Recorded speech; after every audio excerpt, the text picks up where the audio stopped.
Halo adik-adik sekolah minggu, apa kabar semuanya? Amang harap semuanya baik-baik saja ya. Nah, sebelum kita mendengarkan firman Tuhan, terlebih dahulu kita berdoa. Semuanya melipat tangan, menutup mata, tundukkan kepalanya, kita berdoa. Allah Bapa yang bertata dalam kerajaan surga, kami bersyukur kepadamu ya Tuhan buat segala anugerah Tuhan yang boleh kami rasakan sampai pada saat ini. Sebentar lagi ya Tuhan, kami anak-anak sekolah minggu mau mendengarkan firman Tuhan.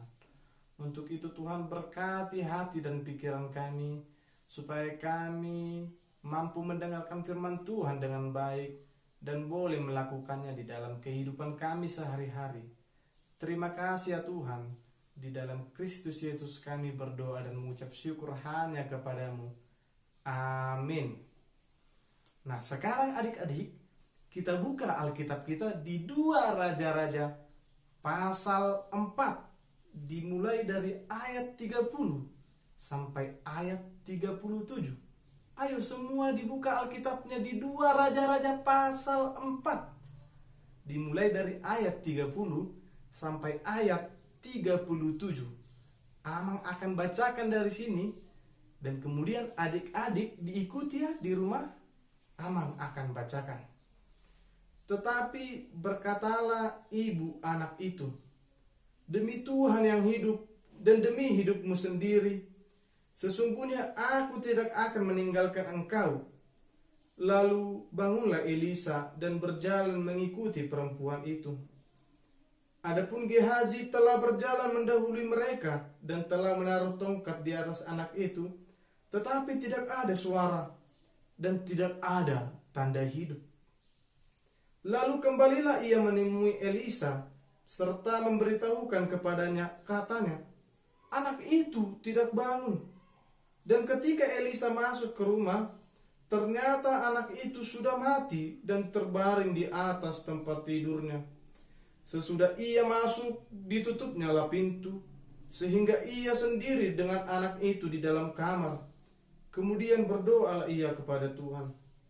Lalu ia membaringkan dirinya di atas anak itu dengan mulutnya di atas mulut anak itu, dan matanya di atas mata anak itu, serta telapak tangannya di atas telapak tangan anak itu.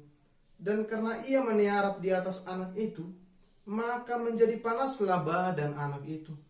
Sesudah itu ia berdiri kembali dan berjalan dalam rumah itu, sekali ke sana dan sekali ke sini. Kemudian meniarap pula lah ia di atas anak itu. Maka bersinlah anak itu sampai 7 kali, lalu membuka matanya. Kemudian Elisa memanggil Gehazi dan berkata, panggillah perempuan Sunem itu.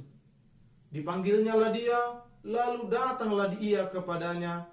Maka berkatalah Elisa, angkatlah anakmu ini. Masuklah perempuan itu, lalu tersungkur di depan kaki Elisa, dan sujud menyembah dengan mukanya sampai ke tanah.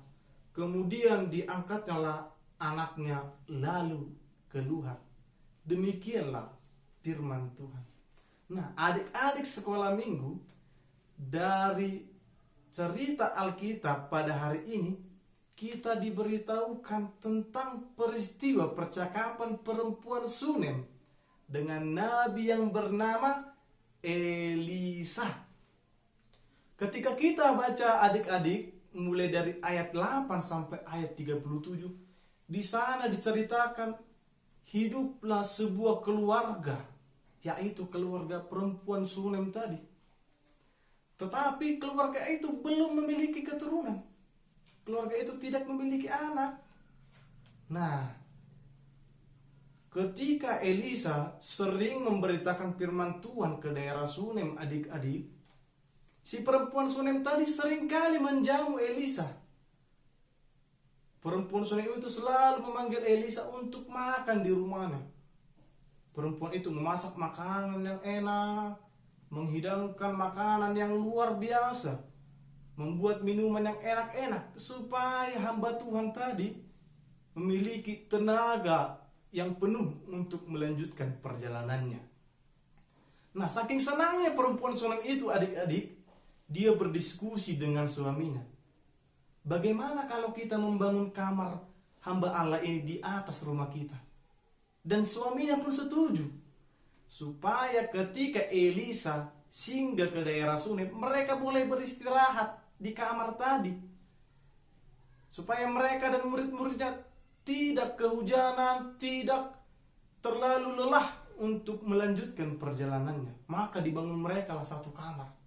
Sungguh sangat baik perbuatan perempuan Sunem dan keluarganya tadi. Nah, saking baiknya Elisa juga memperhatikan kebaikan perempuan Sunem itu dalam menjamu hamba Allah.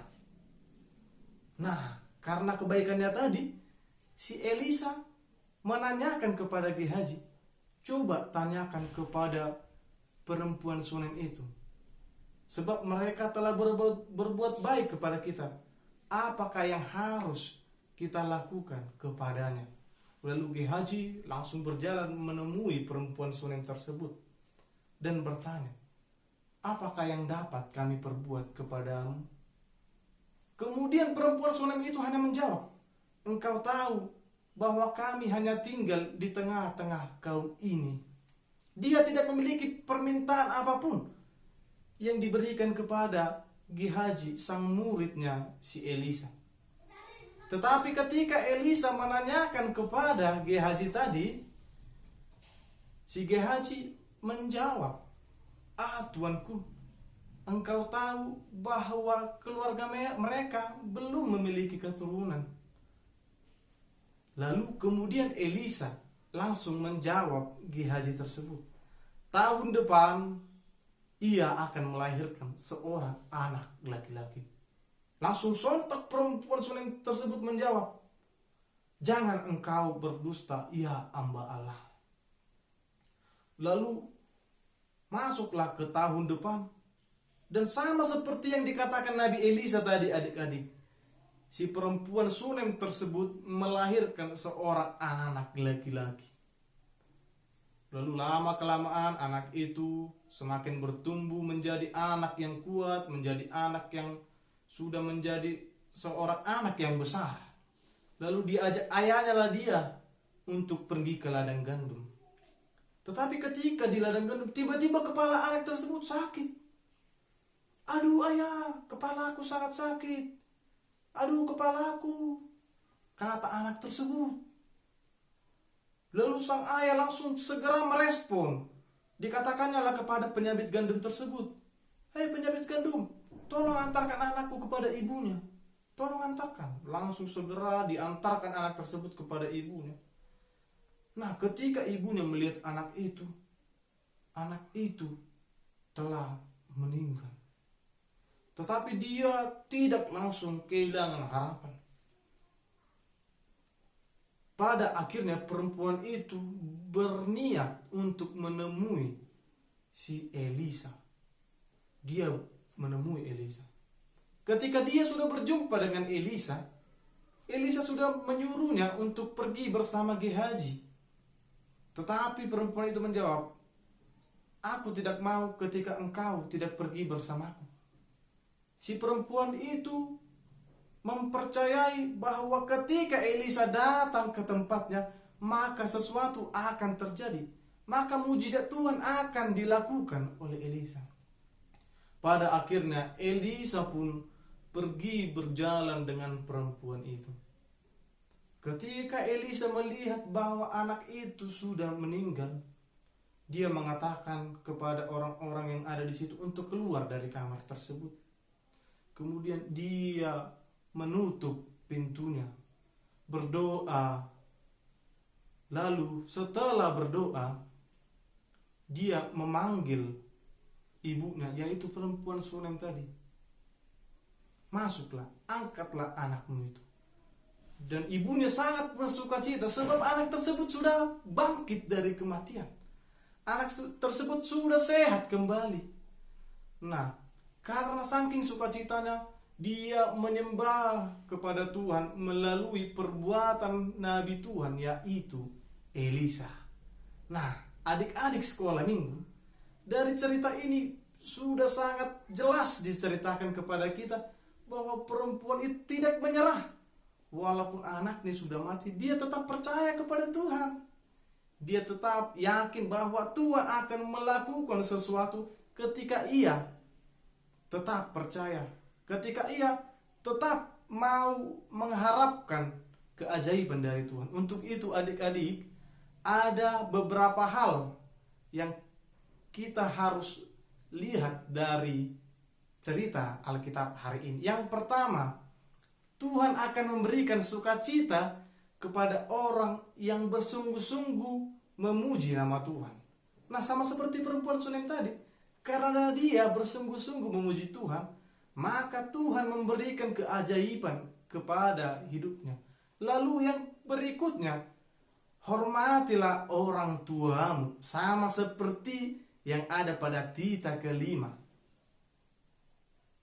Perempuan Sunem tadi bersusah payah melahirkan, bersusah payah merawat anaknya. Begitu juga adik-adik dengan orang tua kita. Orang tua kita juga sudah sangat bersusah payah membesarkan kita, memberi makan, mengurus kita mulai dari kecil. Sampai kita sudah besar, sampai kita sudah bisa membaca, belajar, mendengarkan firman Tuhan. Untuk itu adik-adik, kita harus balas kebaikan orang tua kita. Membalasnya dengan apa? Dengan rajin membantu orang tua, turut kepada orang tua, sopan kepada orang tua, dan tidak melawan kepada orang tua. Untuk itu adik-adik sekolah minggu, Amang mau ajak semua adik-adik sekolah minggu. Siapa tahu masih ada adik-adik sekolah minggu yang masih belum menghafal titah kelima. Untuk itu kita coba sebutkan titah kelima. Dua ya. Titah kelima. Hormatilah ayah dan ibumu supaya lanjut umurmu di tanah yang diberikan Tuhan Allahmu kepadamu. Hormati dikatakan tadi, supaya lanjut umur. Ketika adik-adik sekolah minggu hormat kepada orang tua, maka kita akan dikenal sebagai anak yang baik, anak yang jujur, anak yang rajin. Untuk itu, jadilah anak yang baik, anak Tuhan yang memiliki iman yang tangguh, yang memiliki sopan santun tutur kata kepada orang tua. Untuk itu, tetaplah menjadi anak sekolah minggu yang baik, yang tetap bersemangat dan tetap mau berdoa menyembah Tuhan. Amin. Kita berdoa. Ya Allah Bapa yang bertata dalam kerajaan surga, kembali kami mengucap syukur ya Tuhan buat firman Tuhan yang telah sampai kepada kami anak-anak sekolah minggu. Kami diingatkan ya Tuhan supaya kami lebih bersungguh-sungguh menyembah Engkau. Dan juga ya Tuhan supaya kami lebih bersungguh-sungguh untuk hormat kepada orang tua kami. Tetapi ya Tuhan lindungi kami supaya kami mampu menjadi pelaku firman Tuhan. Terima kasih ya Tuhan. Di dalam Kristus Yesus kami berdoa kepadamu. Amin.